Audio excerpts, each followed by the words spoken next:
Então, vou fazer o seguinte, eu vou só colocar um pouquinho de coisas com mais detalhes agora. Só a seguinte coisa. Vamos pensar no caso do campo escalar. Na verdade, assim, o campo escalar é bom porque os demais campos, né, eles são operadores de spin vezes o campo escalar. Então, o campo escalar, ele já dá para nós um procedimento bom para a gente entender a questão das funções de Green. Quando a gente vai para outros campos, com outros spins, campos estetoriais, campos espinoriais, campos tensoriais em geral, o que a gente tem basicamente é a equação de Klein-Gordon, que vai dar a relação entre energia e momento, vezes um projetor de spin, vezes um operador de spin. E aí tirar o propagador, a função de Green do campo, na verdade, é ele inverter um operador de spin, como nós vamos ver hoje. Vamos ver hoje para alguns casos, caso vetorial, caso Higgs, caso campo tensorial, mas a base é o campo de Klein-Gordon. Então, eu só vou fazer um pouquinho melhor no caso do campo de Klein-Gordon, porque aí depois nos outros casos a gente pode pegar carona, né? Então, a ideia seria, como a gente discutiu na semana passada, encaminhar melhor a discussão do propagador naquilo que são os polos e os resíduos, né? O papel dos resíduos dos propagadores nos polos. Então, voltando, vamos então retomar o campo escalar, porque o campo escalar não tem a parte de projetor de spin, então ele já deixa bem clara a questão da dinâmica e da causalidade, né, do campo. A gente vai discutir também o sinal do resíduo através do campo escalar. Então, o campo escalar a gente impõe para esse campo, né, a equação, pensando então o campo escalar, que é escrito pela equação do Klein-Gordon, né? E a gente coloca aqui, isso aqui para nós, assim. A gente quer colocar isso aqui numa fonte, depois a gente vai tirar a função de Green. Então, a nossa ideia é tirar a função de Green do campo escalar, né? Na verdade, isso aqui.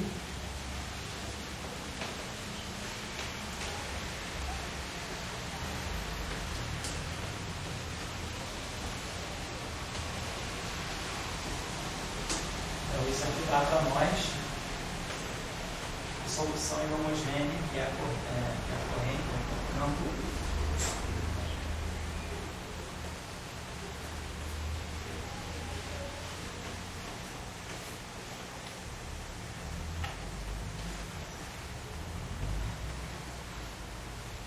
E a gente usa, normalmente, né, a prescrição que a gente usa é escrever a função de Green no espaço de Fourier, as convenções que nós já declaramos aqui para as transformadas de Fourier.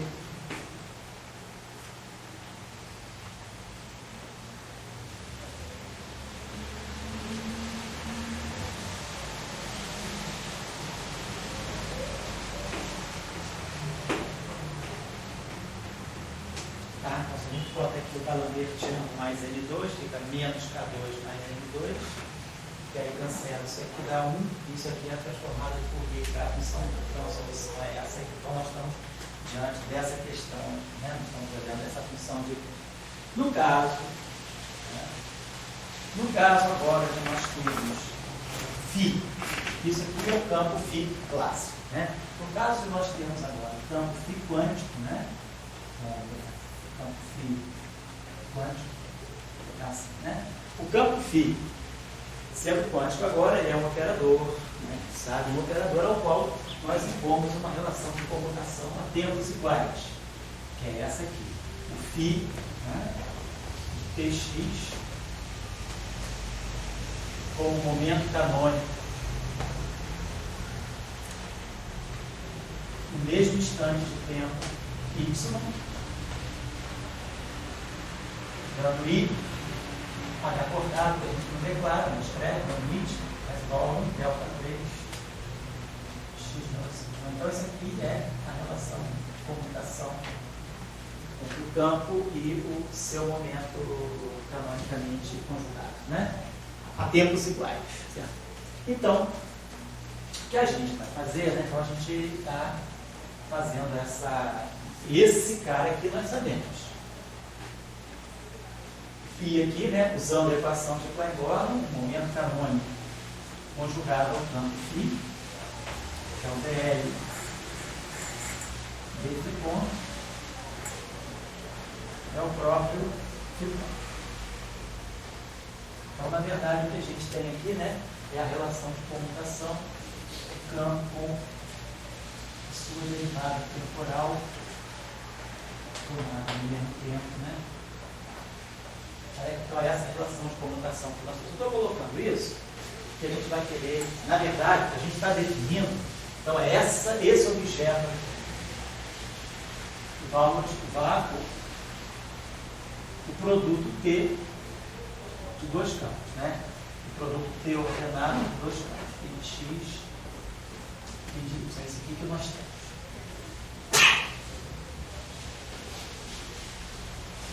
E esse objeto aqui é o objeto que tem o ordenamento temporal. Então diz que esse produto aqui é o produto dos campos nessa ordem, se esse tempo for maior do que isso. Então, aqui a gente tem um θ de x0 menos y0, valor esperado de x e de y. E se, já lembrando que a gente assume, né, a gente pressupõe a relação entre os spins estatísticos, esses campos são de natureza bosônica, esses campos são de natureza comutante, então aqui o sinal é mais, né, θ de y0 menos x0, e se esse tempo for superior a esse campo aparece na frente.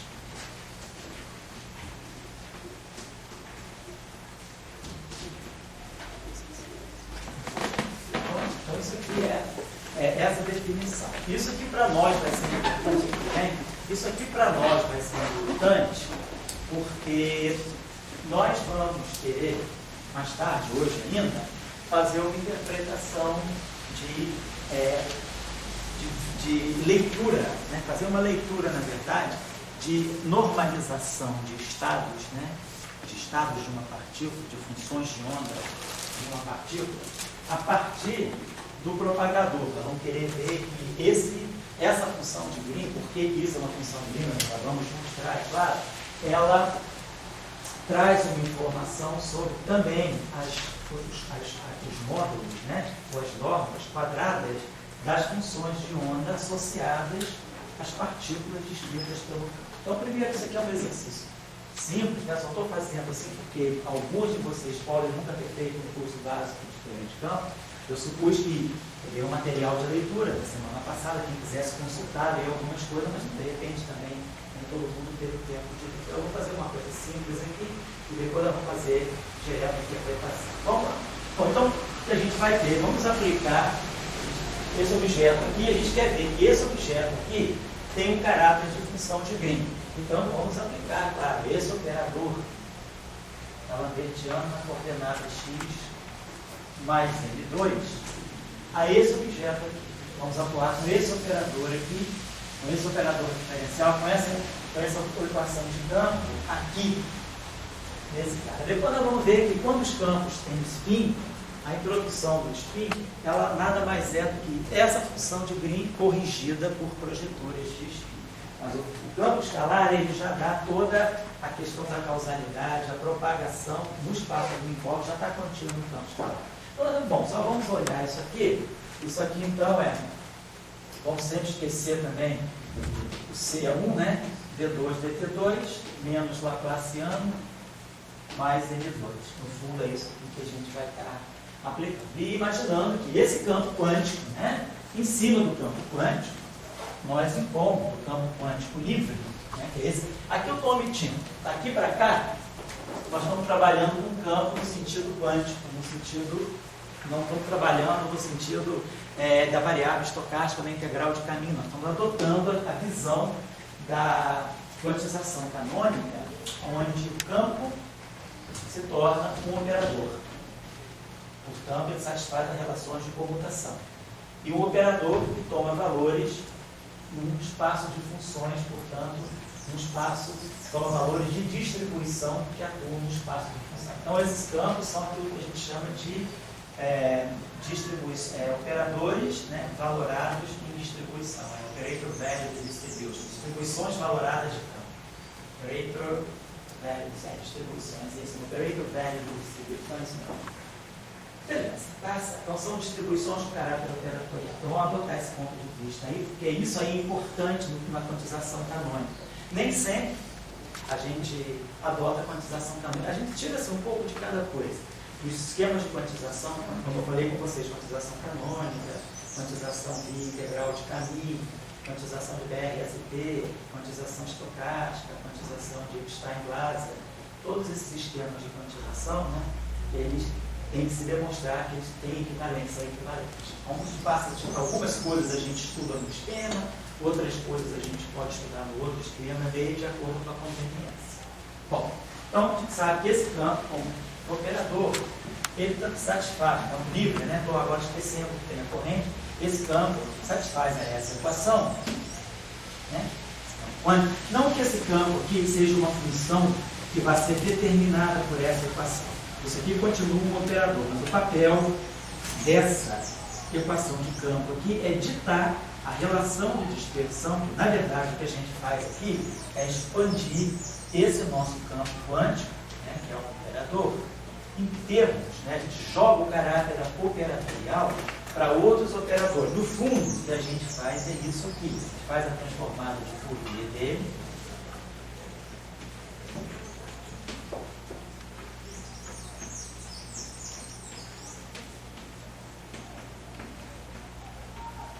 sabe que essa transformada de Fourier satisfaz essa equação K2 menos K2 menos N2 fictício igual a zero. Então a gente sabe que esse objeto aqui só não é zero, né? Daqui, a gente tira essa relação aqui. K2 menos N2 fictício de K igual a zero. Então, se isso aqui é zero e eu quero que isso aqui não seja zero, isso aqui não quero que seja zero, então K2 menos N2 tem que ser igual a zero. Então, esse objeto aqui, claramente, ele vai, uma solução desse objeto aqui é que ele seja algo do tipo delta de K2 menos N2 vezes, sei lá, uma outra função que eu posso chamar aqui de 2 tipos de K.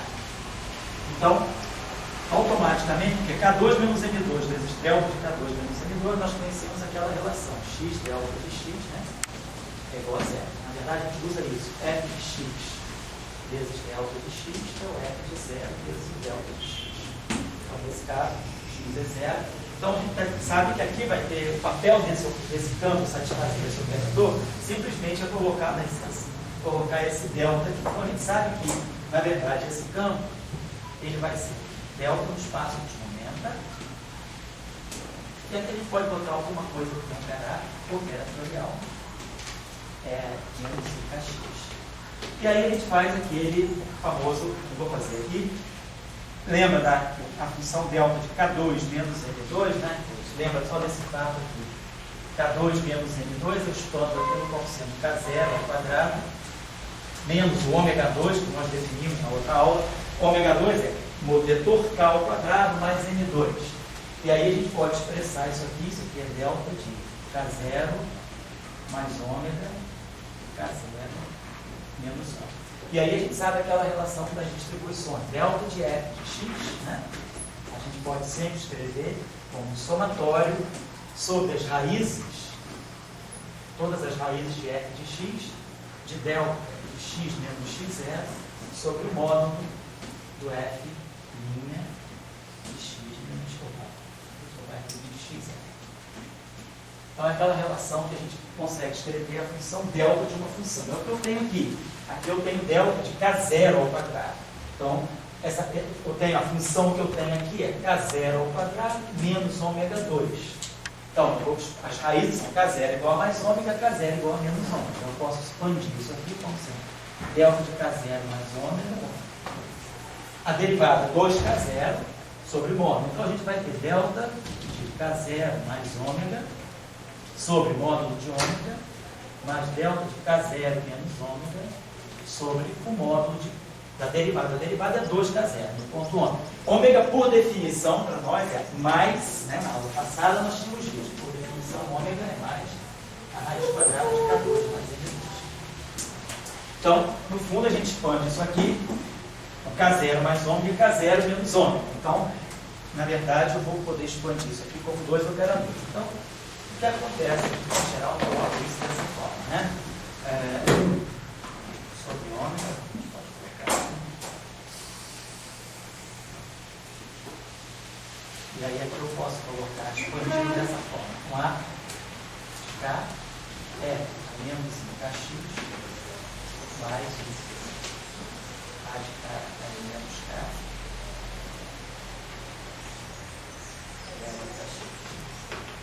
se a função for real.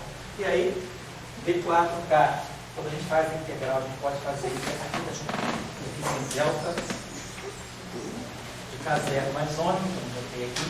Isso aqui é feito com delta de K0 mais ômega. Isso aqui com delta de K0. A gente integra em K0, que aí a gente tem os deltas, pode integrar em K0. E isso aqui dá aquele famoso resultado para mais 1 sobre raiz de 2 ômega, blá blá blá. Então, eu só estou colocando aqui para vocês, e esse A de menos K é o atil de K, é o H de K.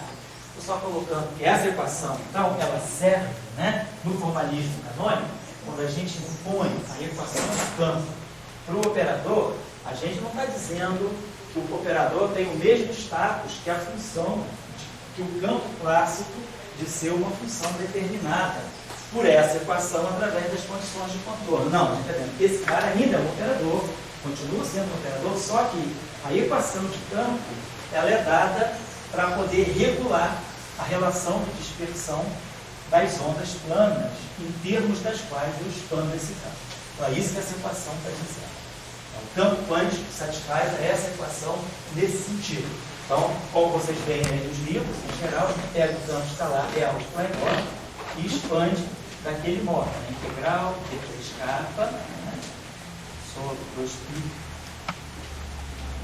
na terceira, na 2π na quarta, isso, e aí aqui tem 2 ômega, e aí aqui temos o A, K, menos IKX, e aquilo que a gente chama, expande nas frequências positivas, né? E nas frequências negativas, o A de menos K, e a mesma coisa que o A estar. Tá?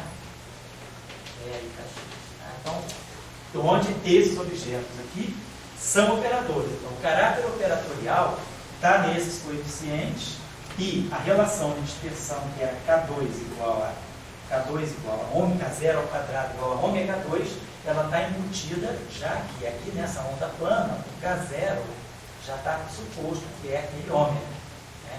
Que é a raiz de K2 vezes M2. Então, aqui aparece menos IK0 e aqui mais IK0, que é o que a gente chama, em geral, na literatura, de expansão em frequência positiva, frequência negativa, ou energia positiva e energia negativa.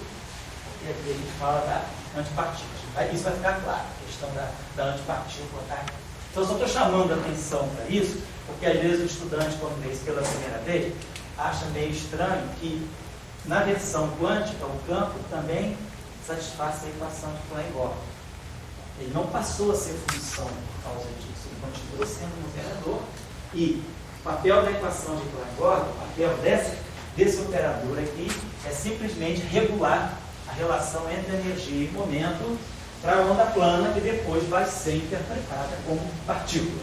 Vai ver que aquelas ondas planas vão estar descrevendo as partículas as quais estão associadas a esse campo. Então, nós vamos usar nessa dedução aqui, né, que esse operador aqui, quando ele bater em cima do campo, ele vai dar zero. Mas observem aqui o seguinte, aqui seria interessante ter um pouco, porque isso aqui é uma função. Na verdade, estou dizendo isso aqui é na coordenada x. Então, DDT, na verdade, né, se não está claro, pessoal, DDT, na verdade, é d dx0. Tá? Nós estamos derivando em relação à coordenada temporal associada à coordenada quadridimensional x. Então, nós estamos derivando, na verdade, em relação a x0. E laplaciando em relação à coordenada x. Tá? Que essa função de Green, ela depende, esse objeto depende de dois pontos, dois quadrivetores do espaço do unipolo, x' e y'. Nós estamos fazendo tudo em relação à coordenada x'. Então, está implícito já aqui. Então, o cuidado que a gente tem que ter é que a derivada temporal bate aqui. Nós sabemos que, na verdade, ddx de θ de x menos x0 é a função delta de Dirac. Então, sabe que uma derivada temporal, quando bate aqui, ela vai produzir um delta, né? Ela pode produzir um delta no tempo. Então a gente tem que ter cuidado de não passar simplesmente, né, o Laplaciano direto por cima disso, porque a derivada temporal vai tomar aqui. O Laplaciano não. O Laplaciano passa direto aqui e vem para cá. Mas a derivada temporal, então, essa derivada temporal segunda, ela vai poder atuar aqui, depois ela vai poder atuar aqui, porque aqui tem um x0, e depois, claro, a derivada temporal segunda vai um tempo aqui, uma derivada aqui, outra derivada aqui, né? Derivada segunda de um produto de funções, que é essa e essa aqui. Então, é a derivada segunda da primeira, vezes a segunda, a primeira vezes a derivada segunda de g, mais duas vezes a derivada desse vezes a derivada desse. É isso que nós vamos fazer. O Laplaciano não. O Laplaciano vem direto para cá. E aqui embaixo, a mesma coisa, só que a gente vai estar derivando em relação a essa coordenada aqui. Então, só esquematizar aqui, que aí todo mundo sabe seguir esse tal. Essas derivadas segundas, elas vão passar aqui. Então, nós vamos ter a primeira derivada, então vamos ter duas derivadas segundas atuando aqui. Então, vamos botar assim. Bom, depois do outro termo, a gente simplesmente replica trocando os sinais. Vamos fazer isso aqui. Então, eu vou ter duas derivadas segundas aqui, ou seja, derivada temporal da derivada temporal. A derivada temporal dá o delta. Então, essa primeira derivada aqui vai ficar ddx0, ddt, do delta de x0 menos y0. Certo? Então, estou pegando esse termo aqui primeiro para atuar em tudo. As duas derivadas estão aqui. A segunda possibilidade é as vezes isso aqui.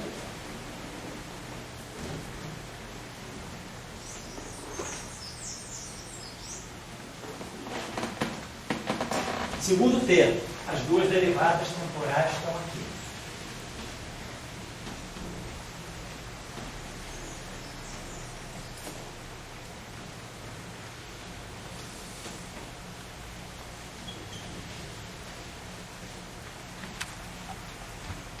Tá? Terceiro termo, eu vou ter duas vezes uma derivada aqui e uma derivada aqui. Então, vamos ver. Duas vezes. A derivada temporal disso me dá o delta.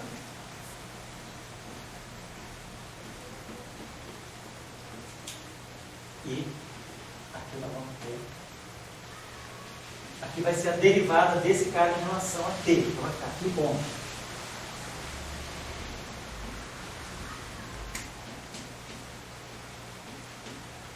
Tá? Quem está me seguindo?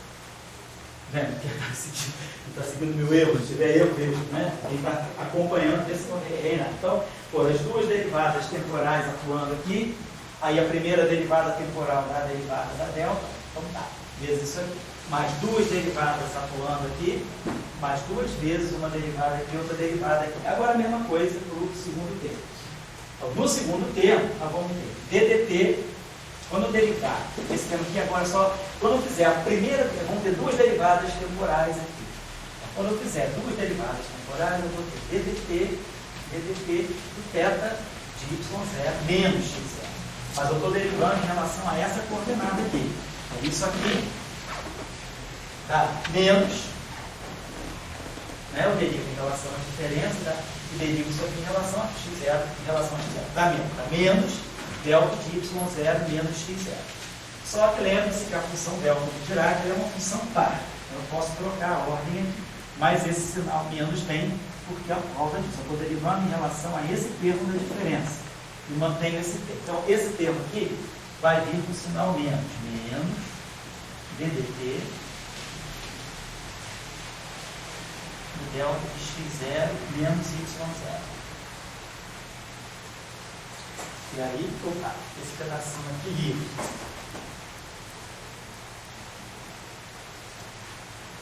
Aqui de x, aqui de y, aqui de x. Então, muito cuidado que a gente tem que ter aqui. Esse termo aqui, opa, esse termo aqui, tem uma diferença de esse cara está na frente desse. Esses objetos são computadores. Então, a gente tem que ter cuidado disso.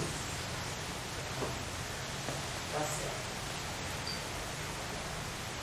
Agora temos as duas derivadas temporais atuando exatamente como esse termo. Então, vamos ver mais eta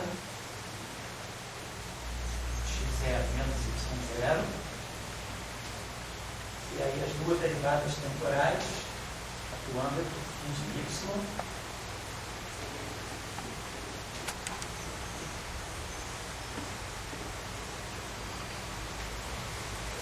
Certo? E agora, a mesma historinha. Duas derivadas, né? Duas vezes a derivada atuando aqui e a outra derivada temporal atuando. Deixa eu passar isso aqui para cá. Vamos continuar. Lembrando que eu estou fazendo isso. Então, aqui, ó. Então, vamos vir para cá.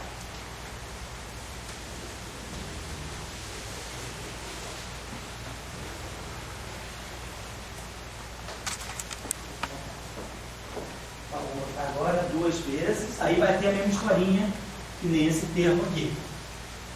Vai ser uma derivada temporal atuando aqui, que vai produzir menos delta.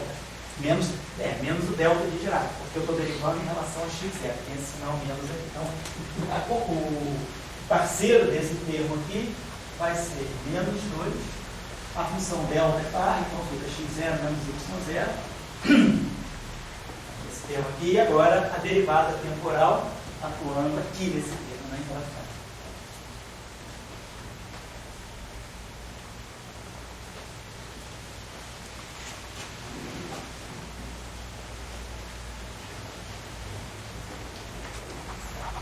bom, agora, claro, eu não acabei, só atuei com isso aqui. Nós fizemos isso aqui, d2, dt2, menos Laplaciano, mais n2, né? D2, dt2, fizemos a ação de ddt2 e tudo isso aqui. Agora, nós temos um outro pedaço. Vamos ter que pegar agora menos Laplaciano mais n2 e atuar diretamente aqui. Então, claro, esse termo aqui, o Laplaciano passa direto para cá. Nesse termo aqui também, o Laplaciano pode vir para cá. Então, a gente pode escrever a segunda parte agora, quando eu tiver esse Laplaciano mais n2, né? Estou fazendo distributivamente. Isso aqui atua em tudo, agora isso aqui vai atuar em tudo. Então, os termos que a gente vai gerar vão ser os próprios tetas. Então, vamos reproduzir o primeiro termo, teta de x0 menos y0. E aí aqui nós vamos ter menos Laplaciano na coordenada x mais m2, atuando de x e de y. Tá? E o segundo termo também. O Laplaciano vai se deslocar diretamente para cá, para o de x, que está aqui atrás. Então agora eu posso apagar isso aqui, para não confundir aí.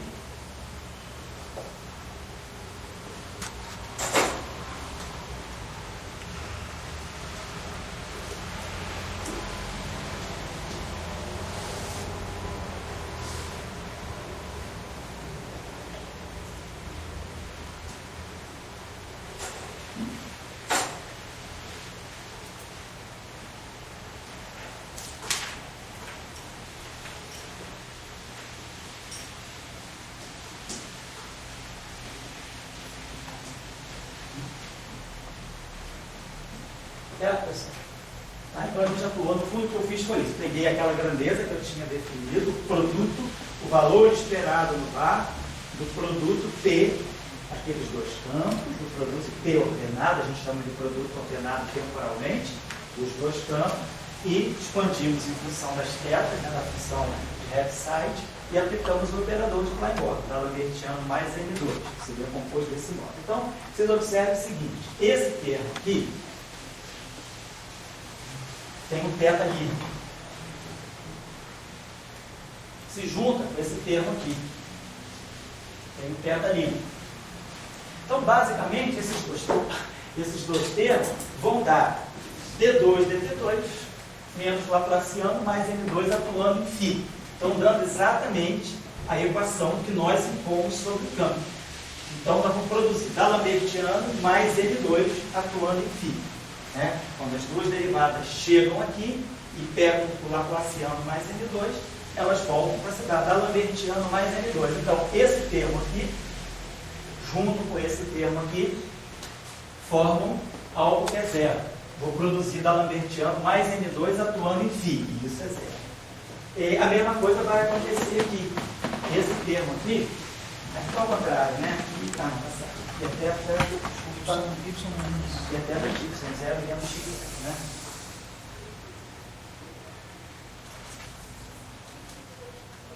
Isso? Né?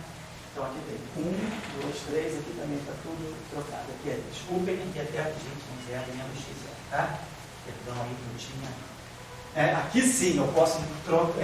Essa função é para, então é aqui y0 menos x0, tanto faz. Mas essa função aqui não. Tem que manter a ordem y0 menos x0. Então, da mesma forma, esse termo aqui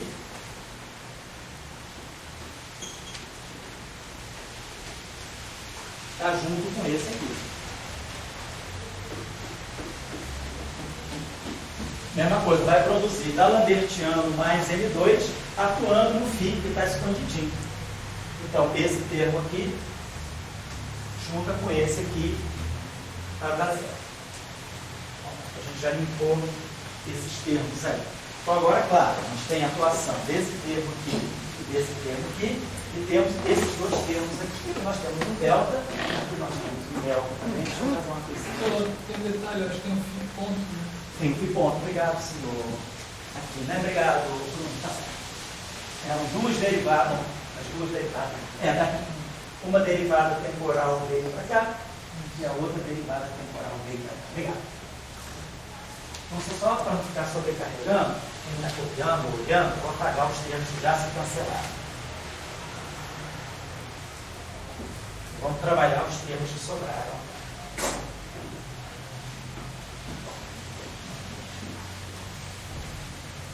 Bom, esses termos aqui que estão em delta, vocês observem bem esse termo aqui, eles fatoram o delta. Então, nós temos aqui 2. Vamos juntar esses dois termos aqui. 2 delta de x0 menos y0. E aí nós vamos ter valor esperado lá. Tá? Então, esse termo aqui está dando φ ponto de x, φ de y. E o outro está dando menos φ de y, φ ponto de x. Então, esses dois termos aqui vão se juntando para dar um comutador de φ ponto de x com φ de y.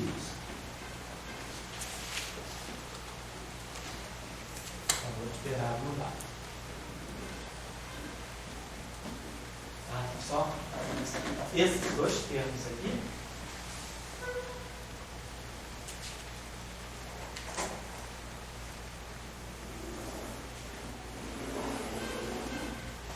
Esse aqui. Se juntaram nesse termo. Então, vamos cancelar eles dois. Não tem muito sobre a poluição visual e tá certo? Né? Então, o sinal está certinho. 2 é φ ponto x, é o comutador de φ ponto com φ. Então, esses dois termos aqui se juntaram. Vamos colocar o resultado já do terceiro aqui. E aí, esse termo aqui já é um certo conhecido nosso. Por quê? Porque esse termo aqui significa, claro, que aqui é x0 e y0. Mas como eu tenho a função delta, né? A gente sabe que delta de x0 menos y0 vezes uma certa função de x, né?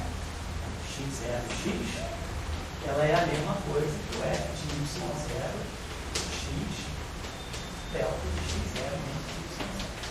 A função delta obriga os dois termos a colidirem. Então, o que eu vou produzir aqui é aquela relação de comutação a termos iguais. No fundo, é essa relação que eu estou produzindo, só que na ordem trocada.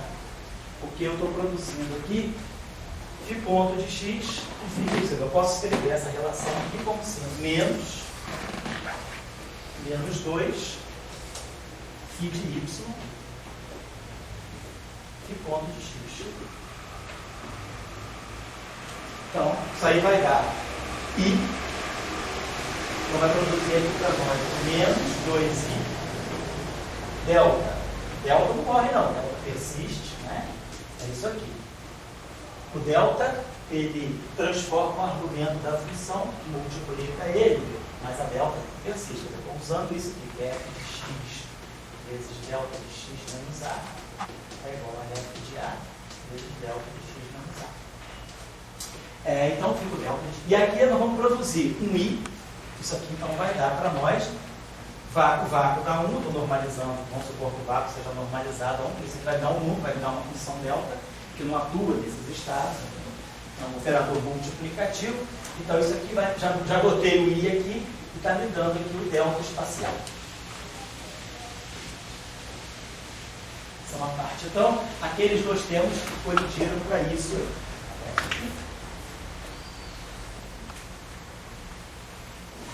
E agora, nós temos esses dois termos aqui que tem a derivada da função delta. Então a gente sabe o resultado que vem quando a gente tem a derivada da função delta, né? Quando a gente tem algo desse tipo. D de x de delta de x. Então delta linha de x, né? Delta linha de x vezes f de x. Sabe, então, pela definição da distribuição de uma função delta, que é algo que tem que atuar no espaço de funções, então, sabe que essa derivada, esse operador delta linha é a mesma coisa que eu vou botar aqui, menos delta de x, f linha de x. O papel dele, né, é derivar a função sobre a qual ele está multiplicando a delta. Aquela regra que é delta d dx, né? É igual a d dx de delta, como operador, né? d dx de delta é menos delta d dx. Só a gente recapitular a definição de distribuição da função delta. Então, essa derivada aqui vai atuar aqui com sinal menos. Essa derivada aqui vem para cá também, vai trocar o sinal. Então, essa derivada aqui vem para cá com o sinal menos. Então, eu vou poder botar aqui esse termo vai ficar menos. E aqui fica ponto. E esse termo aqui vai ficar mais.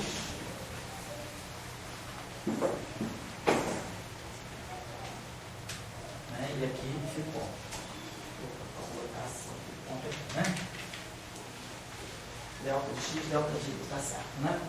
Então, o que a gente pode fazer aqui. Nesse caso aqui, nós temos, isso aqui vai produzir para nós um outro comutador aí, né? Vai produzir, delta de x, vai produzir agora um comutador com sinal trocado com o de lá, né? Ali do menos 2, esse aqui vai produzir menos o comutador de φ ponto de x com φ, vai descontar 1 dali, tá?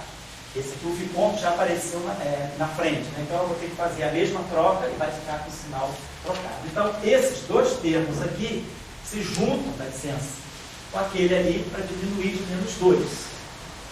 E vai me dar aqui o fator, então, menos i. Então, o que a gente mostrou no final desse algoritmo aí foi que D'Alembertiano, que é o operador de Klein-Bach, mais N2, atuando nesse objeto aqui, no produto T, crucial ter esse produto T aqui, φ de x e de y.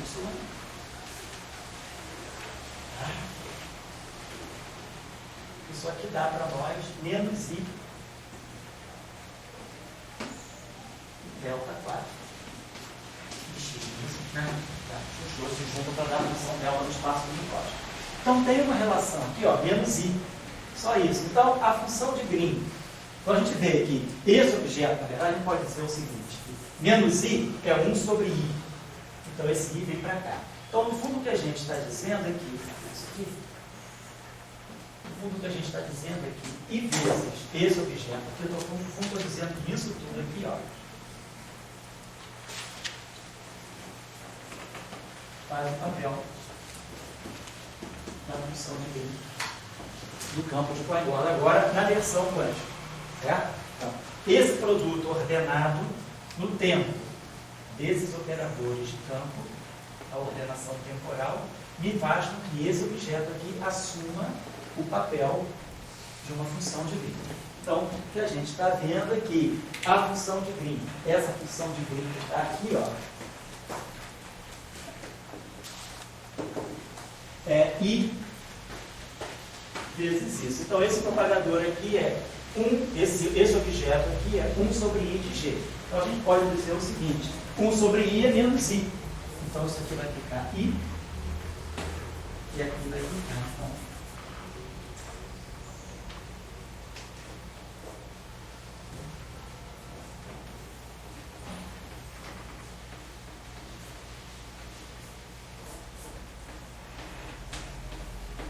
certo? Então, só por identificação agora, só colocar o E no lugar certinho, a gente chega naquela relação. Essa relação aqui é estrutural na teoria de campo. Ela não é uma relação de circunstância, no sentido, vai para a relação com o campo vetor escalar? Não.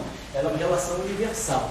Como nós vamos ver, qualquer outro campo vai partir disso. A diferença entre esse campo e os demais campos são os operadores de spin que a gente vai colocar. Aqui vou dar já o exemplo da equação de Dirac, que é da equação de Maxwell, para vocês verem isso aqui. Estrutural. Estrutural, tá. Não está dependendo do Lagrangiano? Não está não nesse sentido não, Dória. Na verdade, está dependendo do Lagrangiano, porque essa função de Green, ela é específica. Essa equação de campo aqui. É crucial nós usarmos essa equação de campo. E essa equação de campo está amarrada ao Lagrangiano de Klein-Bach. Por exemplo, se nós tivéssemos introduzido um outro campo, um campo escalar, mas com outra equação de campo, a função de Green seria diferente. O que eu estou dizendo estrutural é no sentido do campo ser escalar. O campo escalar, o campo escalar, com essa relação entre energia e momento, se nós dissermos todas as partículas relativísticas que nós considerarmos, independentemente do spin, seja spin 0, spin 1, spin meio, spin 2, spin 3 meio, qualquer que seja o spin, se nós quisermos dizer que essas partículas relativísticas todas satisfazem a essa relação, é 2 igual a T2 mais M2 C4, que é essa relação aqui, então, eu digo, é universal nesse sentido. Mas você poderia dizer, não, eu vou trabalhar não vou querer trabalhar com esse campo escalar. De repente você pode propor por alguma razão, e a gente sabe que existe na literatura, né? A gente pode propor, por exemplo, trabalhar com um campo que, sei lá, satisfaça essa relação, tenha esse Lagrangiano aqui.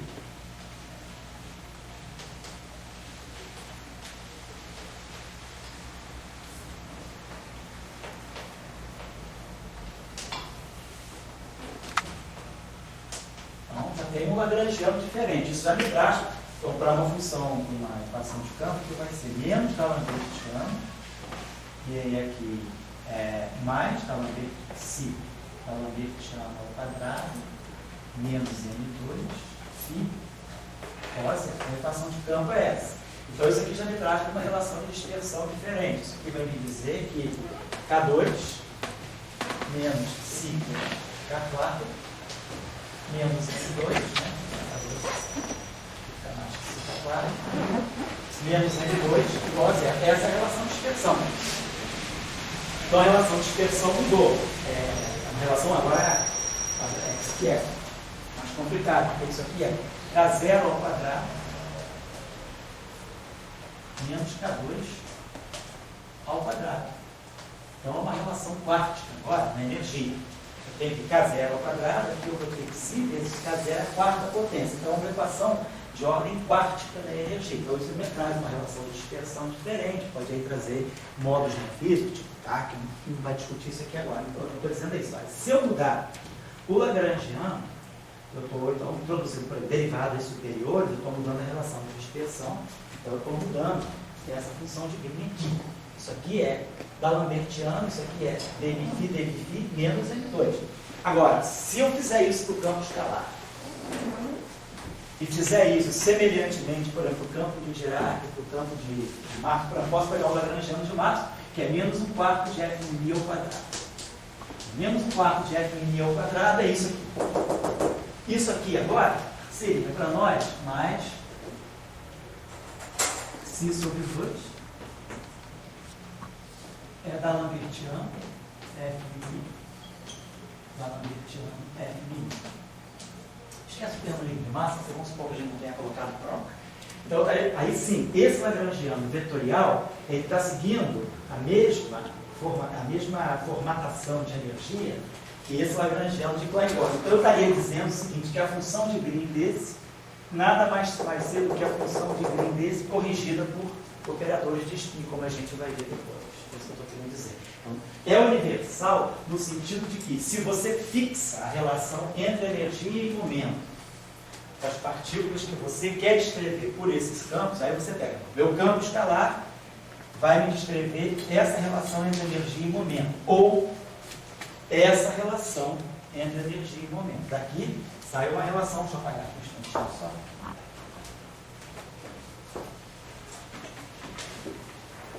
Só aqui um instantinho, só para mais claro. Você acha só, quando a gente está trabalhando no campo clássico, você está querendo uma equação do movimento do campo, né? Que aquele campo tem uma causalidade. Ele te ouviu, cara. Não estou conseguindo concentrar no celular. Um instantinho. Vou copiar isso aqui para deixar pronto, para a gente discutir. Fala, o que é? Eu estou querendo entender, eu vejo uma equação do movimento, como está aquela primeira, só para o campo clássico. Depois você botou um campo inteiro. Então, na equação do movimento clássico, toda equação do movimento tem uma causalidade. Causalidade, você diz, causalidade no sentido de causalidade, não propagações causais. As coisas vão acontecendo. Né? Então, no campo clássico, a gente vê como as coisas estão acontecendo no campo físico. Aquele campo físico é uma variável. Agora, no campo quântico, o campo físico se torna um operador. E você quer saber realmente como é que fica a relação entre energia e momento, a relação de dispersão. Dispersão, muito olhando, ficando aqui, né? Quer dizer, você já não. A tua ideia no campo quântico é buscar realmente como energia e momento se relacionam. E no clássico você ainda tem uma ideia, não, quer ver como é que esse fio anda no tempo, como é que ele. No fundo, vamos dizer assim, o campo clássico, ele é para você um potencial. Você está dizendo o seguinte, esse campo foi gerado por uma fonte. Classicamente a gente pensa assim, o operador, o campo e uma fonte.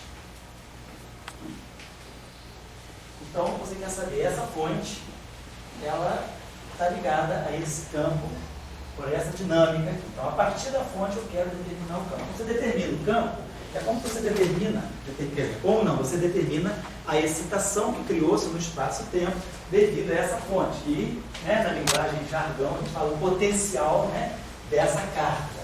Potencial dessa carga, dessa corrente. Alguma coisa que foi gerada no espaço-tempo a partir dessa corrente, desse agente externo, dessa fonte externa. Essa é a ideia do campo clássico. No campo quântico, já está pensando, sim, essa fonte, ela produziu uma deformação do espaço-tempo. E essa deformação, ela tem um caráter dinâmico.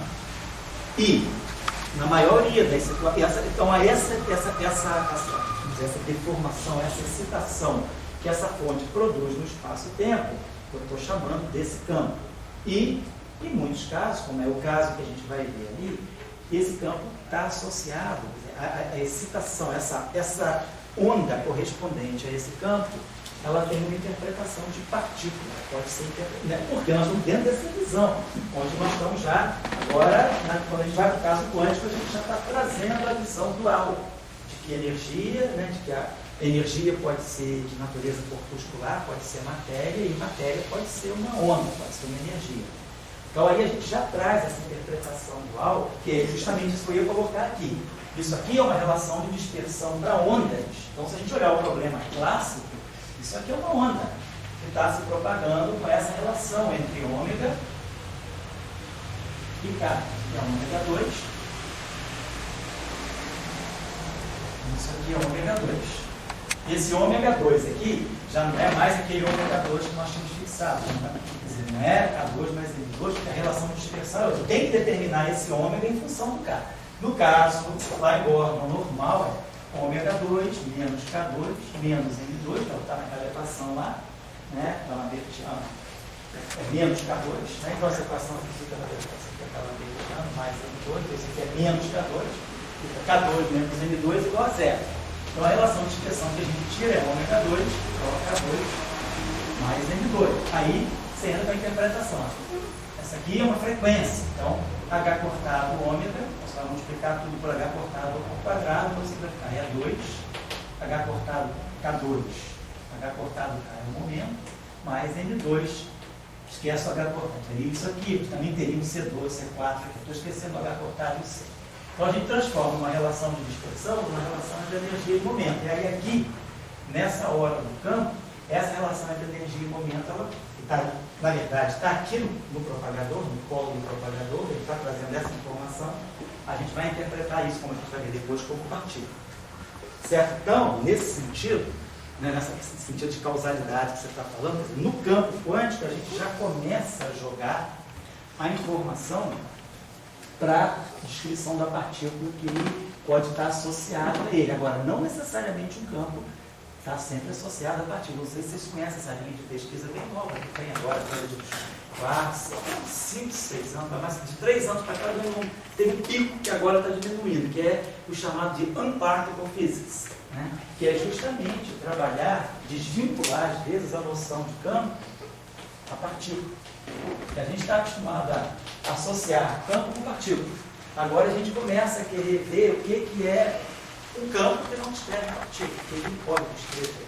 É uma outra visão. O campo pode também, vamos dizer assim, acomodar uma descrição de algo que não é partícula. Mas quando a gente se propõe a descrever, associar campo a partícula, essa relação de dispersão aqui, na versão do campo quântico, aquilo que na teoria clássica era uma simples relação de dispersão, na teoria quântica ela vai ser uma relação entre energia e momento para a partícula do campo. Isso que a gente está dizendo aí.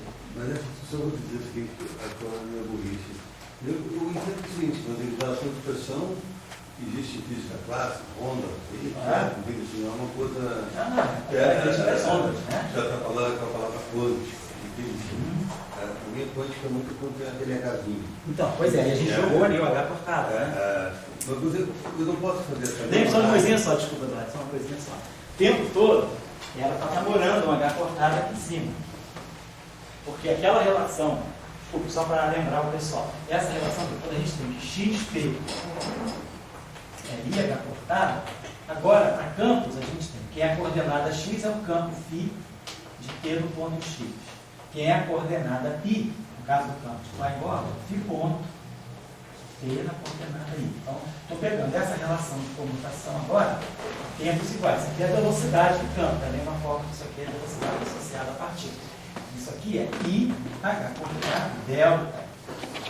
Então, na verdade, quando eu fiz aquelas relações de comutação que juntou o delta de x0 menos y0 com o delta espacial, eu era para ter trazido um H cortado aqui, ó, no resíduo do propagador. É porque nós estamos fazendo H cortado igual a 1. E, então, a gente está, nesse sentido, a gente perde um pouco, né? Assim, a noção de que o H cortado já está aí. Eu tenho, eu entendo na conta, eu não entendo no significado. A minha pergunta é assim, vamos dizer assim, se eu tivesse essa coisa, a relação de dispersão, eu não posso, eu tento fazer a compreensão do campo com um potencial clássico. Mas a relação de dispersão também poderia estar junto com uma formulação clássica. Claro. E aí eu estou com a formulação clássica, a minha luta é contra o H cortado. Eu estou querendo dizer, eu consigo ter a mesma informação sem estar com essa coisa do H cortado. O H cortado eu entendo porque no momento que eu fiz essas coisas, a computação, o H cortado, uma outra teoria jogou pela linha aqui. Mas se eu quisesse ter essa informação, que é fundamental, que a energia, uma hora ela é onda e uma hora ela é partícula. E eu posso ver isso pela relação de dispersão. Eu consigo ver isso. Isso que eu quero ver. Legal, agora vamos abordar isso aqui também. Aqui eu não estou falando na aula também recortado. No outro encontro, nós tínhamos falado, aqui não, tem que fazer uma prescrição, não tem que mexer nisso aqui. Então aqui que nós vamos botar o dedo. O que eu quero disso? Vou botar o quê aqui? Vou botar mais IY K0. Vou botar menos IY K0, vou botar mais IY. Aqui, daqui a pouco, eu vou ter que enfrentar a discussão, que é, eu vou ter que deformar, eu vou ter que shiftar esse polo. Uma coisa inocente, um I vezes uma parte imaginária que tende a zero. Um Y, onde esse Y tende a zero. E aí? Onde esse Y tende a zero. Mas isso vai me obrigar a uma interpretação muito radical, diferente do caso, quando você fala das funções de Green clássicas, você não tem relação de dispersão, tem que estar aqui. Isso aqui, você poderia dizer, isso aqui não é uma função de potenciais de Bernard Fischer, do eletromagnetismo clássico, a menos desse I aqui? Sim, mas vai depender do que eu vou fazer aqui. Como é que eu vou fazer a integral? Porque nós estamos lidando com uma grandeza que é infinita.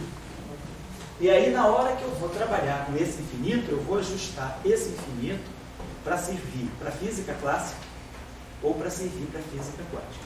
Estou querendo dizer, na outra vez, quando a gente fez o curso de elétron aí, a gente adotou essas prescrições, mais IF está zero e menos IF está zero, para definir as funções de Green avançada e retardada. Então, isso aqui fechava uma discussão. A função de Green, ela era truncada. Ou ela era zero para x0 menor do que y0, ou ela era zero para x0 maior do que y0. Ela não abordava todas as possibilidades de tempo. Quando agora nós vamos modificar esse polo, introduzindo aqui mais IF, essa deformação aqui, como a gente vai ver hoje, para poder fazer a interpretação de partícula e antipartícula, ela vai fazer com que essa mesma função de Green, que é tudo parecido, esquece o H cortado, ela não vai ser truncada. Essa função de Green, ela vai ser não zero para x0 maior do que y0 e vai ser também não zero para x0 menor do que y0. E aí, isso aqui é que vai fazer com que seja diferente de uma descrição clássica. Numa descrição clássica, você sempre pensa o seguinte: a fonte está aqui, eu vou receber a excitação da fonte, ou a informação de que há uma fonte gerando uma interação, momentos após a introdução da fonte. Então você precisa da função de Green retardada. Você joga fora a avançada, trabalha com a retardada e a gente fica contente com os potenciais de Leonard Fischer. Agora aqui, nós temos uma função de Green, e quando eu coloco essa prescrição aqui, eu estou dizendo, tem uma física para x0 maior do que y0 e tem uma física para y0 maior do que x0. Isso aqui nós decompusemos em dois pedaços. x0 maior do que y0 e o outro pedaço, y0 maior do que x0. Ambos os pedaços, a gente vai ver, têm uma interpretação causal. Então, o primeiro pedaço poderia estar descrevendo uma partícula que é emitida de uma fonte, um ponto de observação, e a outra parte, uma partícula que é emitida de uma antipartícula que é emitida. Então, o que vai acontecer para nós aqui é que a teoria, vamos dizer, o que talvez o campo quântico tenha de diferente em relação ao campo clássico, claro, fora o H cortado, que isso aí já é covardia, né? Tem mesmo, né? Mas esquece o H cortado, é a própria interpretação causal. Essa função de Green aqui, ela é mais causal do que as clássicas, né? Porque as funções clássicas, elas são trucadas. Elas só tem para metade da ordenação temporal x0 e y0, mas essa não, essa é completa. Essa absorve todas as possibilidades. Então, nesse sentido, quando a gente esquece, não tem H cortado mesmo, esquece isso aqui. Quando eu escrevo isso aqui, ó, quando a gente escreve essa relação, se o carinha chegar aqui, abrir aquela porta, sentar aqui agora, ele vai ver isso aqui. Ele vai ficar perdido. Ele não sabe se eu estou na teoria clássica, na teoria quântica, ele vai olhar aqui, tudo bem, sei que isso é uma função de Green, porque é G, né? Aluno de vestibular, né? G sei que é função de Green. Então, Gx é uma função de Green, tá transformada de Fourier, beleza.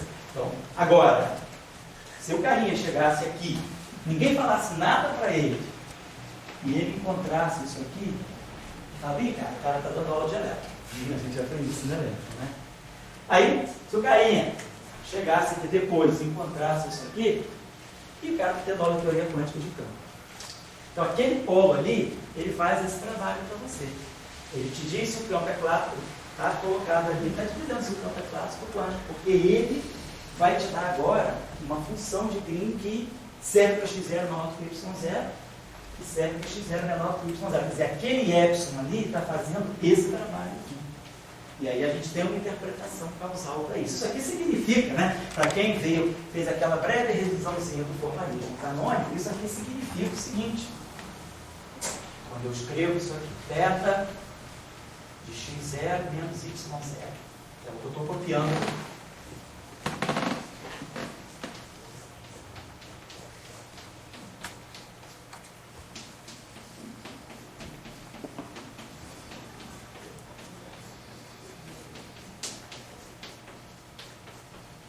isso aqui é isso.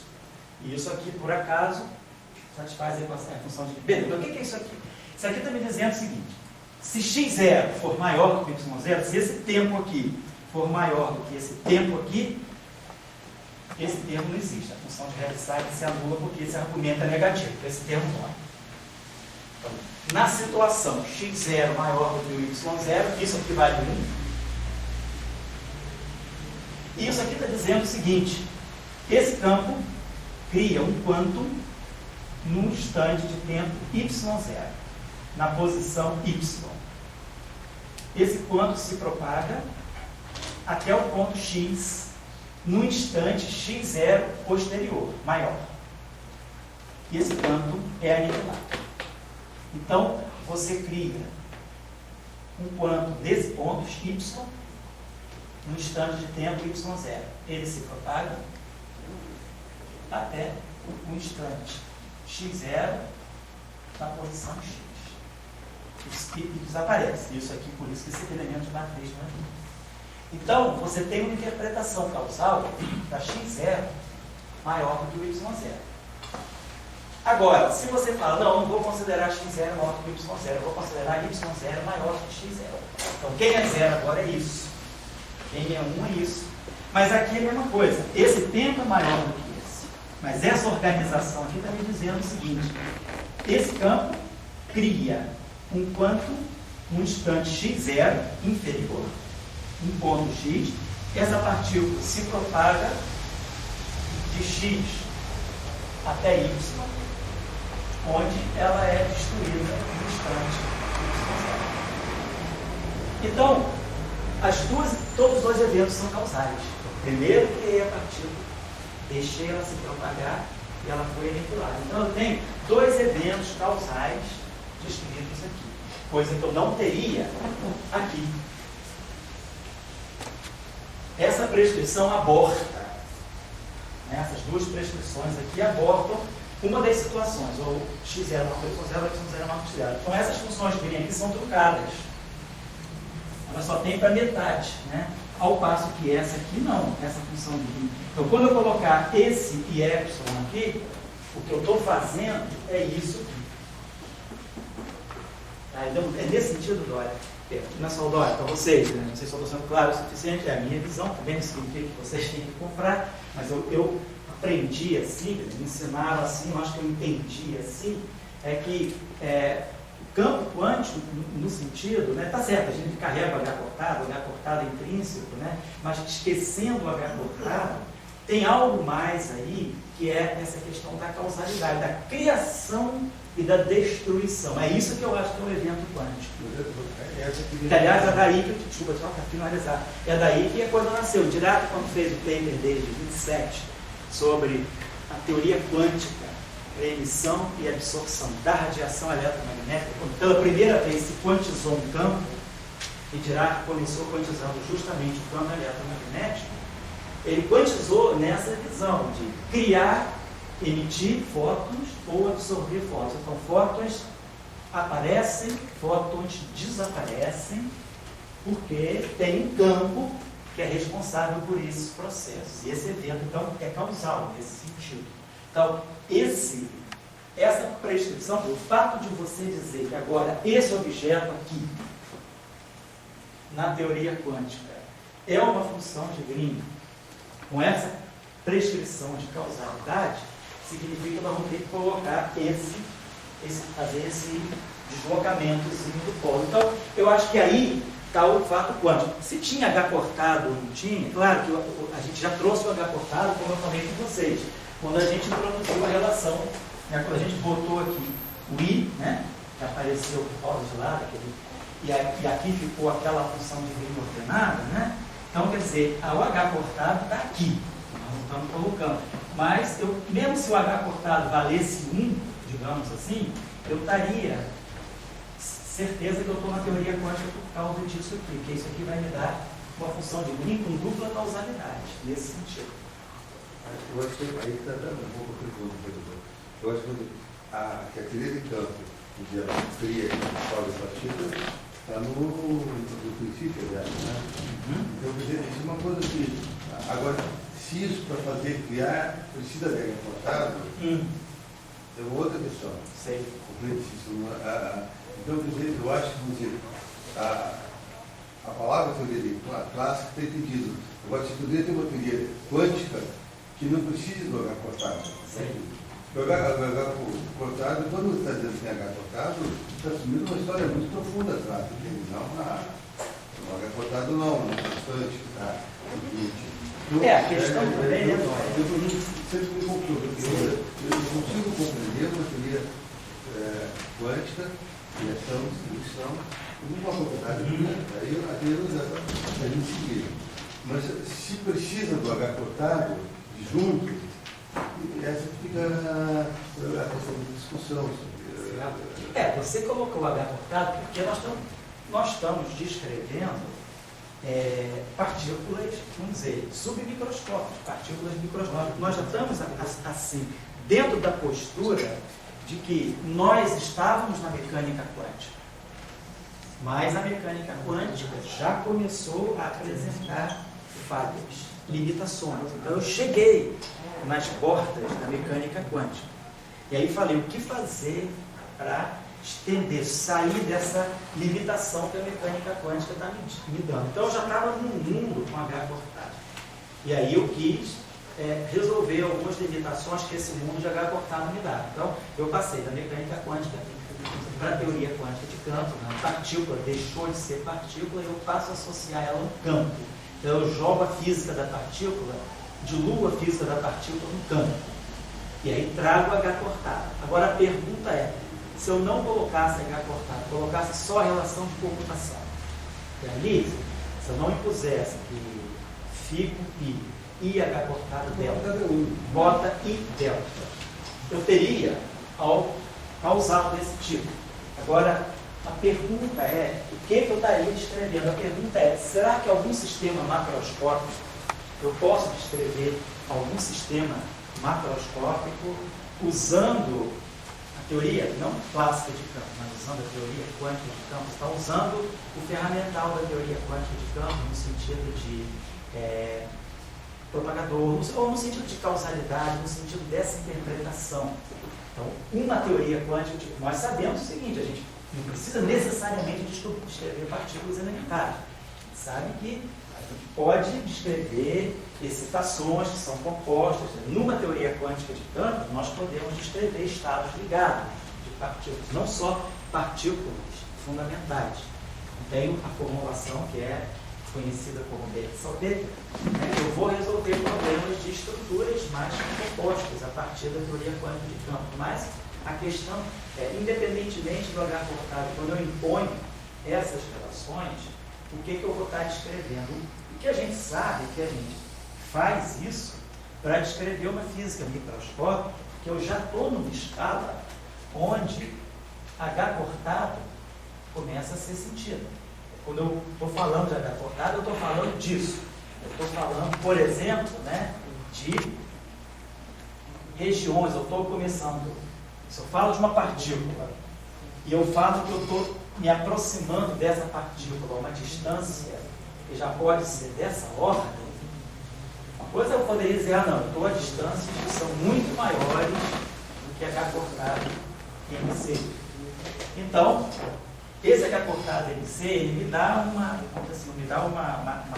define uma escala que eu tenho que saber como que eu vou tratar aquela partícula. Então eu poderia pensar na partícula como uma fonte de um potencial. Ou, se eu estou muito próximo aqui, se eu já estou a distâncias muito próximas desse valor, que é o comprimento de onda de ponto daquela partícula, isso significa que eu já vou ver essa partícula de uma forma diferente. Ela já não é tão partícula assim. Ela já está diluída sob a forma de ondinhas. Eu já estou chegando a ela vendo as ondinhas que é limite. Então aqui, eu estou numa região mais própria para usar esse formalismo. Agora, eu acredito que o H cortado é importante para definir uma escala de observação. Eu estou dizendo, eu estou numa região de fenômenos, uma região que estou estudando sistemas, onde H cortado me define uma escala ou não. Então a pergunta é, se eu agora abro mão do H cortado, eu claro, não vou fazer H cortado igual a 1, por decreto, não existe H cortado. gente pensa, pega objetos que são campos, posso pegar, transformo esses objetos em operadores, faço comutar o que eu vou estar descrevendo. Tem algum sistema macroscópico que vai exibir esse comportamento? Uma coisa que parece Eu paro aí, porque mais do que isso eu não consigo nem falar. Eu não sei, eu não consigo nem falar, nem expressão. O resto agora é com vocês, tá? Fala aí. Fala aí. Pode ter operadores, pode ter criação de discussão sem H cortado. Então, quer dizer, isso é possível. Isso sim. Agora, a questão só do banco, então, quer dizer, é que a física, o físico, tem certos elementos da universalização, que nem religião, né? Então, hoje você tem universalizar o líquido. Então, o líquido, botar massa, você precisa do líquido, lá, preto. E o H cortado, acho que entrou na mesma história. Ele entrou, ele entra na física, e se ele se universalizou demais. Então, a gente, como nós, isso aí foi uma geração do nosso avó, aí, assim, hoje a gente já percebe isso assim muito livrescamente. E a gente não discute. Então, eu acho que, vamos dizer, muitas coisas, criação de expressão, tudo bem, pode ter, H cortado, sem H cortado. Esse propagador de expressão, H cortado, sem H cortado. Agora, se existe H cortado, talvez exista, talvez exista. Agora, sempre traga a discussão em pauta. É uma questão de universalizar, a gente universaliza o H cortado, se a gente universaliza o Higgs, o Higgs bota massa, bota, claro, certo. Agora, essa universalidade, todo mundo, que a universalidade dos filosóficos, tipo invariância da luz, ela é uma universalidade porque ela é uma universalidade, a não ser que você experimentalmente quebre. Agora, só quando você bota o C, é bem diferente quando você bota o H cortado. Então, isso que eu quero dizer. Talvez o C seja o seguinte, talvez o C te acomode mais, assim, uma questão de discussão, não estou nem dizendo que isso é verdade. Acho que o C a gente fica mais satisfeito com o C, porque existe uma geometrização. A gente sabe que a gente gosta de geometria, a gente nasce, né? Tudo nosso é muito geométrico, a gente é nesse sentido. Eu acho que o C, ele introduz esse conceito, você traz o C, como você traz o H cortado.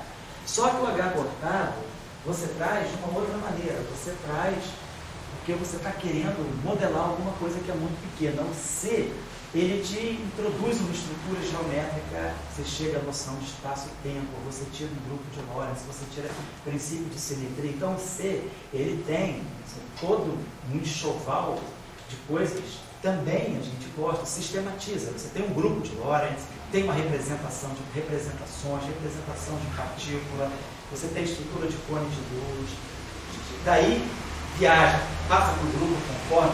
O H cortado é uma outra situação. É uma coisa, vamos dizer assim, nesse sentido mais físico. Porque é uma constante que você impõe, né, para gerar alguma coisa que você quer descrever. O grande problema todo é entender o espectro atômico. Então, quando você fica naquela descrição, naquele livro que não tomou nada, né, da história do spin, que você vê a grande discussão que era entender as raias atômicas, você aí começa a entender que, para entender aquilo, o H cortado faz um papel fundamental. Você não consegue entender aquilo sem H cortado. Então, o H cortado, ele entra muito ligado, né, a você obter, teoricamente, coisas que estão te perturbando experimentalmente. Ele não tem um princípio de simetria por trás. Claro, ele pode ter princípios filosóficos, não problema. Geometria. Eu introduzo o H cortado e eu defino uma geometria. Claro, a gente sabe que hoje em dia já tem gente que trabalha com geometria quântica, né? Quantização geométrica.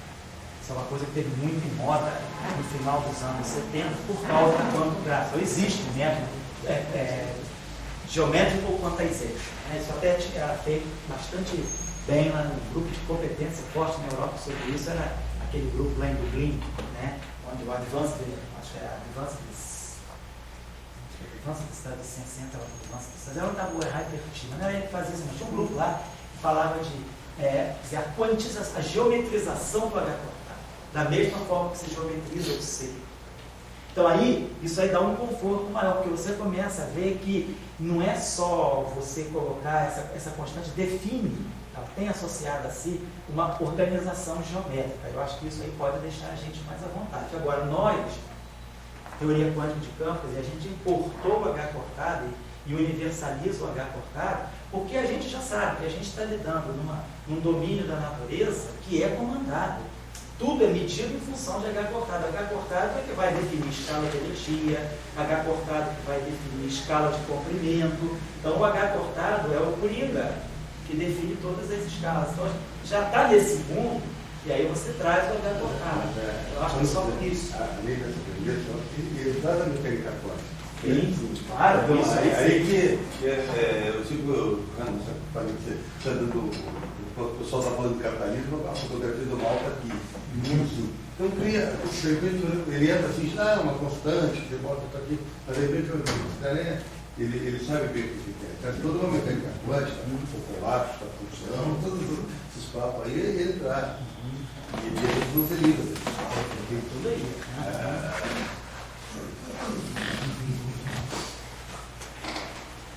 Mas afinal de contas, você gosta ou não gosta de olhar para trás? Eu ainda não entendi esse amor ótimo. Eu acho que Físico de partículas, rejeita o próprio pai, né? O complexo hidrético, violento. Detesta o pai, né? Como é que fala aí? Depois de falar do que você mostrou, um cara como o Lênin foi muito mais corajoso do que são os físicos. Os físicos geralmente são guiados. Assim, então vão contra o sistema. Existe uma coisa no final da história que é o sistema. Entendeu? E os físicos, se pegar esse pessoal de supercordas, eles somam água cortada, eles vão somando sempre. Eles não dizem, não, olha, isso aqui está errado. O Lenin, ele é lá e diz, vou pendurar o czar. Esse cara encheu o saco, vou pendurar ele.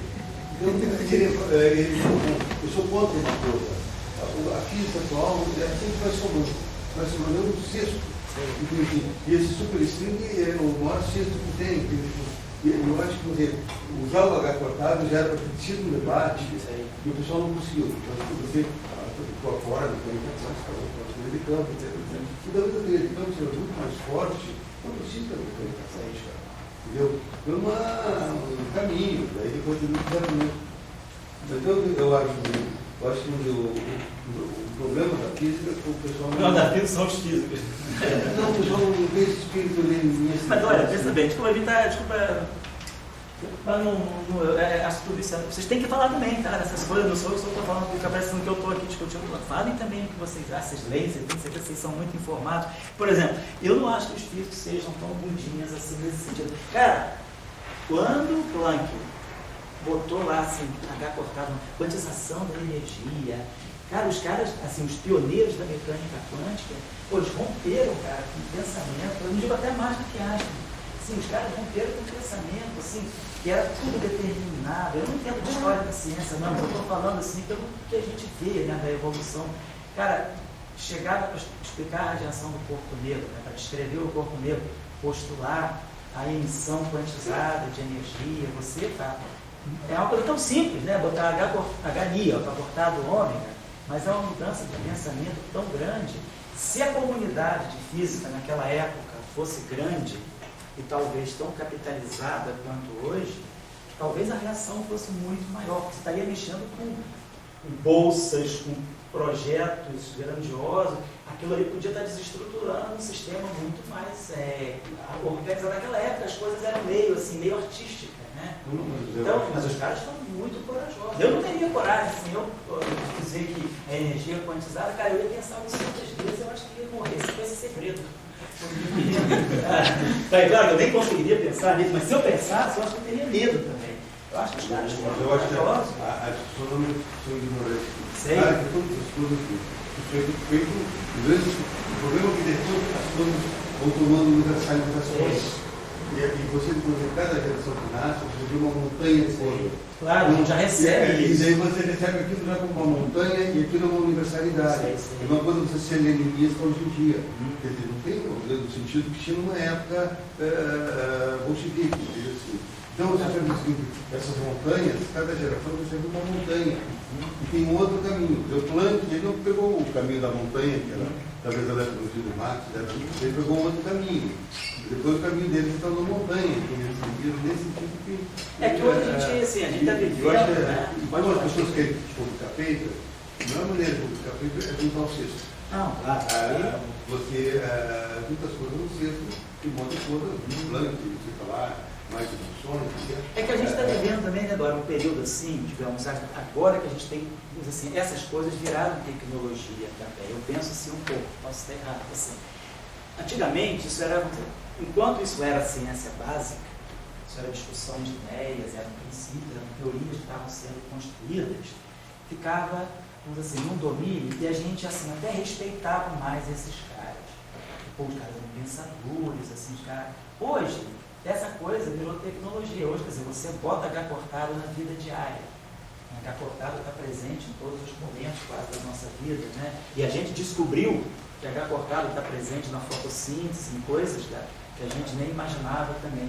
E aí popularizou um pouco, e aí a gente, assim, a gente já nasce com H cortado e se desenvolve com H cortado. Então, não é, a gente não tem nem assim tempo ainda de perceber que eu posso me livrar do H cortado de alguma coisa. Então a gente ainda está vivendo, eu acho, um período de uma tecnologia que é derivante do H cortado. Você mesma vez me deu uma informação de que a mecânica quântica, não era? 30% do PIB da produção industrial americana é baseada na mecânica. Então, quer dizer, quando que Dirac imaginou que ele ia ser responsável por 30% de capital da economia americana? Ou Dirac, o Bohr, aquele pessoal do Planck, né? Quer dizer, eram verdadeiros capitalistas, né? Os pais do capitalismo. Então, quer dizer, a gente está vivendo, eu acho, um período em que a mecânica quântica deu tão certo, a tecnologia está tão voltada, ainda se desenvolvendo. O prêmio Nobel agora, que foi, né, esse chamado Master of the Light, uns 3 prêmios Nobel agora, que saiu na terça-feira, quer dizer, coisa assim de tecnologia, né? Tecnologia ligada a fibras óticas, tecnologia ligada à digitalização. Então, agora a ciência está realmente convergindo muito rápido para a tecnologia. Então, eu acho que fica mais difícil a gente negar essas coisas, porque a gente agora está vendo que elas vão ser H cortada, não é só uma questão de um debate aqui dessa aula, ou de uma coisa que corre e acha, se escreviam desaforos por causa de H cortado, já superou essa fase. Então, eu acho que a nossa geração, ela já não importa isso, a gente tem dificuldade, assim, até de perceber que possa existir um problema, porque está dando tão certo, a gente está assim, a gente está como se fosse drifting, né? A gente está numa correnteza que está levando e a gente está simplesmente navegando numa correnteza sem poder pensar. Você pode voltar aos princípios e rediscutir isso. Eu acho que é essa a defesa que eu faço dos físicos viadinhos. Nas universidades, né? São as universidades, então você aceita a universidade de Jesus Cristo, você nasceu para mais da esquerda, lá para Maomé. Então, são universidades que você percebe. Então, quer dizer, a H cortada é uma universidade que a gente percebe. A gente tem que saber se vale a pena a criança. E até quando vale a pena ir. O RIG, se for arquitetado, vai ser uma universidade fortíssima, que vai aparecer também. Uma coisa está acontecendo em Saturno, o cara vai botar um pouquinho lá, entendeu assim? Então, são universidades que são criadas e vai estar sempre sendo um palco de discussão.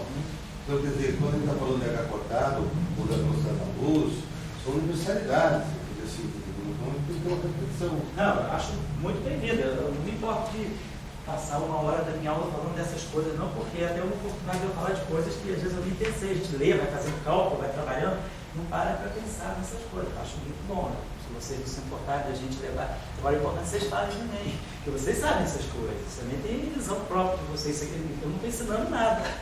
Disso eu estou, o máximo que eu estou ensinando, eu vou botar um colinho aqui, né? Nem ensinando, mostrando, né? Sei lá, eu acho que é um debate muito importante para a gente, porque a gente está, no fundo, discutindo a validade dessas coisas. E é muito importante a gente saber até que ponto, né, uma teoria vai, né, quais são os limites de uma teoria. Aliás, esse é o ano das teorias, né, o ano nacional dessa semana, esse ano, né? Esse é o ano de Darwin, né? Então, é o ano para se discutir uma teoria científica, o que está por trás da construção, né, de uma teoria científica e tal. Eu acho que esses debates são importantes. Discutir a mecânica quântica, né? Era bom se tivesse alguém aqui que fosse mais de fundamentos, conhecesse melhor fundamentos da mecânica quântica. Eu não sei se algum de vocês tem experiência nisso, né? Os princípios, a parte mais formal, que é importante, mas a gente simplesmente, eu sou utilitarista, né? Eu sou usuário, simplesmente faz cálculo e pronto. Eu acho que essa discussão é importante. Pode falar que eu já vou mexendo. Só para concluir, tem momentos do H cortado. O momento do Planck, outro momento do Bohr. pegou isso. Sim. E esse momento que você está aí no propagandor. Quer dizer, parece que o H cortado ele foi todos os momentos. Eu acho que ali a discussão, então hoje não tem nem intervalo, essa discussão foi um intervalo bom.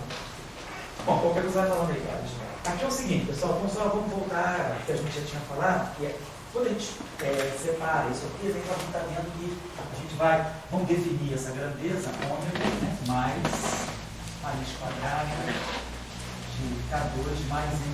Então a gente vai poder escrever, isso não vamos passar de rotina agora, a gente vai poder escrever isso aqui como sendo K0 menos ômega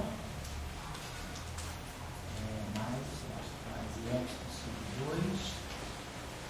E, claro, nós já damos que epsilon é pequeno, estou expressando em ordem epsilon. Então, se a gente quiser fazer essa fatoração aqui dessas duas raízes, K0 igual a mais ou menos ômega, você vai ter K0 ao quadrado mais K0 ômega, cancela menos K0, menos isso aqui, que vai cancelar mais isso aqui, K0 ao quadrado, menos ômega 2, e aqui a gente vai ter mais IF, né? Tá certo, então a gente tem K0 menos ômega, K0 menos ômega, o termo que vai sair daqui é o termo quadrado que vai embora, então tá certo. Então, no fundo é isso mesmo, né? A gente tem essa raiz aqui, eu tenho K0 ao quadrado igual a ômega 2 menos epsilon. Então, quando eu pegar, bota esse ômega 2 em evidência, né? Ômega 2 menos epsilon sobre ômega 2. Isso que eu tenho aqui. Então, quando eu tirar aqui, né? Eu vou pegar aqui K0, vai ser mais ou menos ômega. Raiz disso aqui. A raiz disso aqui é 1 menos e epsilon sobre 2 ômega 2. Então, os polos são substituídos assim, mais ou menos ômega, menos ou mais e epsilon sobre 2 ômega. Isso? E epsilon sobre 2 ômega, e menos epsilon sobre 2 ômega. Então, esse polo aqui, então tá. Então, vamos ver se é isso mesmo. Ficou K0 ao quadrado, menos ômega 2. Então, esse aqui fica menos I epsilon. Tá? E esse aqui fica menos, esse aqui fica mais, e esse aqui fica mais, tá certo? Esse aqui. Porque o K0 com esse aqui cancela, o K0 com esse aqui cancela, mas esse menos ômega com esse aqui dá mais I epsilon sobre 2, mais I epsilon sobre 2. Então, essa fatoração é isso aqui. Então, a gente está vendo que, diferentemente das funções de Green que a gente já estava acostumado a trabalhar no eletromagnetismo clássico, onde os dois polos eram shiftados ou ambos para cima ou ambos para baixo, aqui a gente, quando vai falar, pensar, né, fazer essa integração no eixo da energia, no eixo K0, então a gente já está vendo que o polo positivo, o polo K0 igual a ômega, ele é shiftado para baixo. E o polo K0 negativo, então K0 igual a menos ômega, ele vai subir para cá.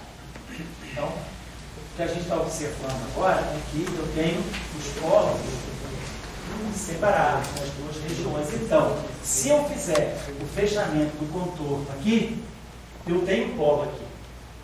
Então, a função de Green não vai ser zero. E se eu optar por fechar o contorno aqui por baixo, eu vou ter um polo também, porque a função de Green é zero. No caso clássico, quando a gente introduz aqui, não I epsilon, mas introduz I epsilon K0, ou menos I epsilon K0, eu vou ter, nesse caso, os dois polos para cima e no outro caso, os dois polos para baixo. Então, quando eu fechar, por exemplo, quando eu fechar o contorno em cima, não tem polo nenhum. Então, a função de Green nesse correspondente a esse cara aqui, que é a função de Green que vai aparecer quando x0 for menor do que o y0, ela dá zero, que é a função de Green chamada avançada. E quando eu fechar o contorno aqui por baixo, eu vou ter a função de Green, né, retardada, que é a que dá os potenciais corretos da eletromagnetismo. Mas agora não. Agora eu estou numa prescrição que me joga os dois polos em sentidos opostos. Então eu vou ter sempre uma função de Green que vai estar sobrando. Então, eu estou me aproximando já dessa função de Green que nós definimos assim, com T. Porque essa função de Green ela vai ter uma parte não nula para x0 maior do que y0. Do ponto de vista dos campos, ela está descrevendo um processo de criação e destruição posterior de uma partícula. E na outra configuração, a mesma coisa. Ela está descrevendo a criação e a destruição consequente de uma partícula. Então, eu estou sempre respeitando a causalidade. Então, a gente vê que essa prescrição aqui, realmente, é a prescrição compatível com isso. Eu não poderia descrever isso aqui colocando IY0. Não bateria com a interpretação que a mecânica quântica, a teoria quântica de campos, me dá para esse campo como sendo um operador de criação e de destruição de quanta. Então, eu preciso colocar. Então, esse Y aqui, ele é o cara que é compatível com essa chamada função de Green causal. Na verdade, isso aqui é o chamado propagador de Klein. Então, vamos só fazer uma coisa rápida aqui, porque o resto vocês continuam, isso aí é cálculo simples. Quando, vamos dizer, se a gente pegar essa situação, vamos deixar esse contorno aqui, vamos deixar por baixo. Então, eu estou fazendo essa integral aqui. O fundo que eu estou fazendo é essa integral toda. Estou integrando em K0 e D3K. Então, nós vamos ter integração.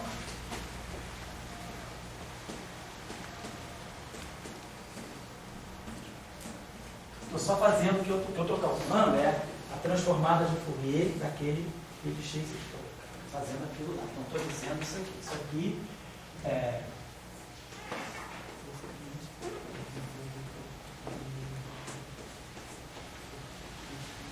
Aí vamos ter aqui integrando.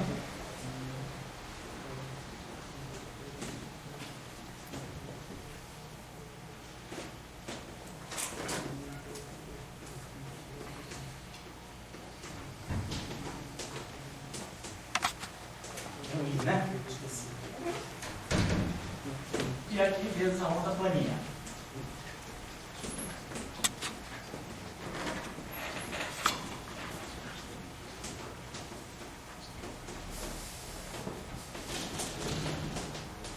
Certo? Né? Então, eu estou fazendo essa integral aqui. Nós queremos calcular essa integral aqui. K0 vai de menos infinito, essa integral aqui é de menos infinito até infinito. Então, estou integrando aqui, nesse eixo K0.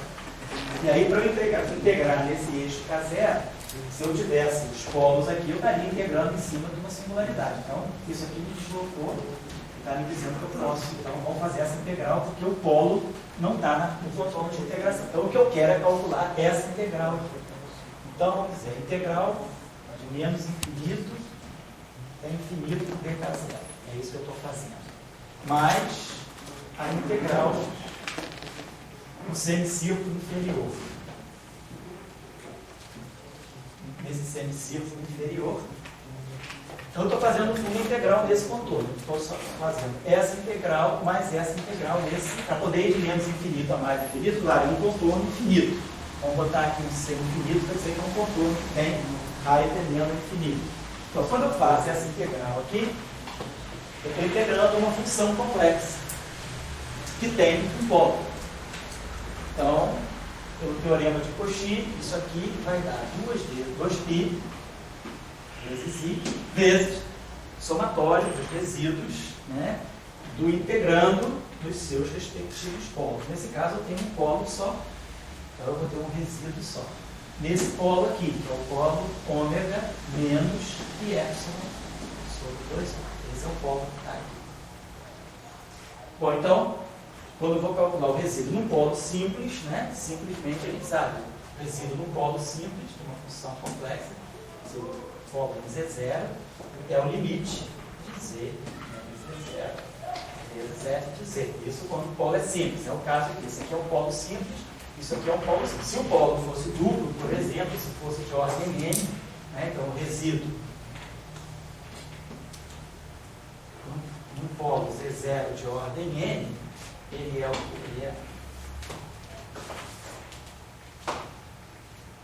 limite, né? Vamos dizer que de Z0. Aí a gente tem aqui 1 sobre N, né? Se o polo é de ordem N, 1 sobre n menos 1 fatorial, derivada n menos 1. C menos C0 elevado a n vezes f de C, né? Então, esse aqui é o resíduo num polo de ordem n.